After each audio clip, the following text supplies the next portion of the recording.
What do you like about Acre Forge and what got you interested? When it comes to Western knives, there's a focus on why the knife is made the way that it is. It's not just willy-nilly. I'm Ryan Cavallo, bladesmith at Acre Forge, and this here is Jeff Kim, head chef at Zilla Sake and founder of Aji Fish Butchery. Yes. Yes. How'd you first get into sushi and what'd you do? I got into sushi after my first job working at a Korean oxbow and house soup. I didn't originally start as a sushi chef. I was a busser at first. And a good friend of mine was the head chef there at the time. And it kind of happened accidentally. One of the sushi chefs called out sick, so he had me back there teaching me how to make California rolls. And over time, the chef just never showed up. And so he's like, you've been doing this for about a week. Like, do you want to just continue to make sushi? So I tried my hand in that. And about a year and a half in, I realized that there's so much more to sushi than what I'm doing now. And so I applied at Katsuya in Los Angeles.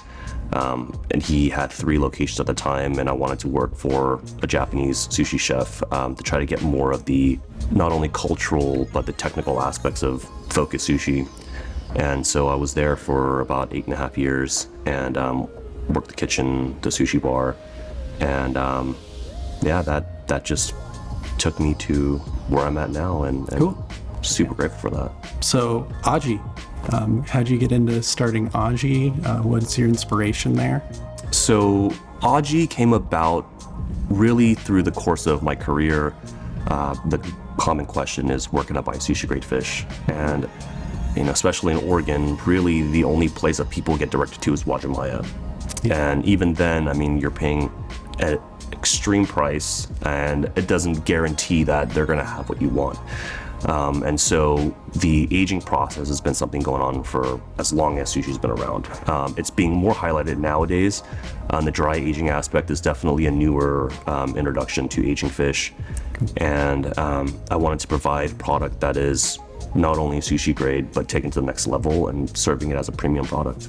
So for people that don't know, what's really the difference between high quality fish and average quality? A lot of it depends on how you handle the fish. I mean, most restaurants will get their fish from the same places that higher end places get it from as well.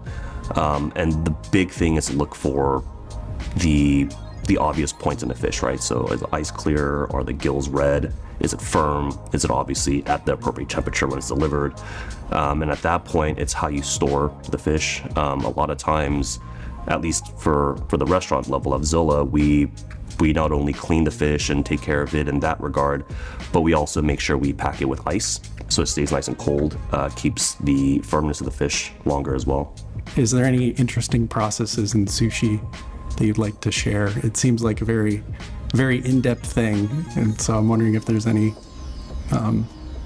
cool stories of specific preparation that you like. Yeah, something with sushi that's interesting is, and I'm sure this goes for all crafts, is at a certain point, it's not about working with something new and unusual anymore. It's more of getting excited about like that perfect cut, or like that perfect entry cut, or that little adjustment you made that changed the way that you would fillet a fish or make a knife. And those little moments are really exciting now. And so even with something like a sea bream that we work with at Zilla all the time, it's when you get that perfect fillet off where there's like no meat left on the bone, that's a satisfying aspect of it. And making sure that when you cut the scales off, you're going at that perfect angle where you don't actually puncture the skin. Getting that perfect smooth skin is always fun to see. In sushi, it's very well known for people using high quality, really thin, precise knives. Could you explain like exactly some aspects of why it's essential to have such a laser sharp knife in the process? Yeah, I mean, breaking down fish, slicing fish, even slicing vegetables, when you have a sharp knife, you cut through the cells. And if you use a dull knife, you end up kind of mashing through them. And so even when you look at a vegetable with a sharp knife versus a dull knife, you can see the sheen to the vegetable, or it's really dull, and you're seeing like the bruise marks into the vegetable or the meat. And working with a single bevel is essential because the back end where it's flat, it's slightly concaved. So when you use a double bevel, like a chef's knife, for example, to cut sushi slices, it tends to stick to the blade more, and you get this weird like lip on the bottom of the loin. And so you would have to adjust it, or your nigiri piece will have like this little lip stuck to it. Okay. Yeah. And so it's just the perfect way to cut it. So what are you gonna prepare for us today? We have the ton grill. Yeah, so I'm gonna be reverse butterflying in Japanese it's called kurodai, in Western it's called bream. It's a smaller fish, so I'm gonna debone the whole thing, and then we'll grill it over the ton charcoal. It's gonna be served with a beurre blanc, a little bit of yuzu oil, some charred green onion, and fennel pickles. When you choose a knife for yourself, and you pick up a knife and you're looking at it, what are you looking for just in quality? So when I first started, I was all about having big, heavy knives, and I always felt like the heavier the knife, the more premium it is. And through my career, I've realized that's not actually the case at all.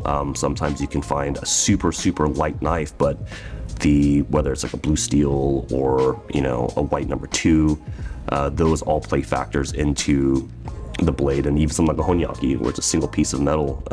Those nuances are very specific, I guess you can say, and I think really understanding the knife house or the knife maker and what their intentions are, I think also plays a huge role in picking the knife, because you can talk about why the balance is the way that it is, and why do you feel the handle was important this way, and then having that conversation helps you understand better about that knife and what the purpose of it is. What do you like about Acre Forge, and what got you interested? It's awesome to see, because I feel that when it comes to Western knives, a lot of people know about the big names, right? Or even like, European knives.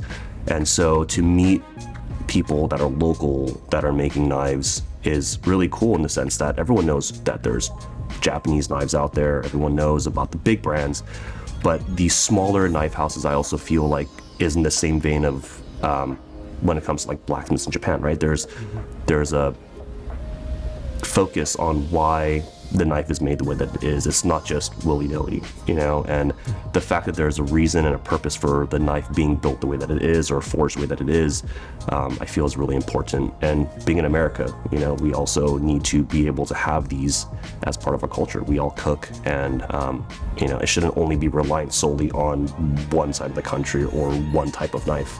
I just feel blessed, to be honest. Aji started a little over a year ago now, and the connections that I've made, the relationships that I've built, I can't thank everybody enough. Everyone from you, Ton, Kate, Tom, for giving me this opportunity, and all of the people that mentored me along the way to get here. I want to make them proud, and I just want to say thank you to everyone.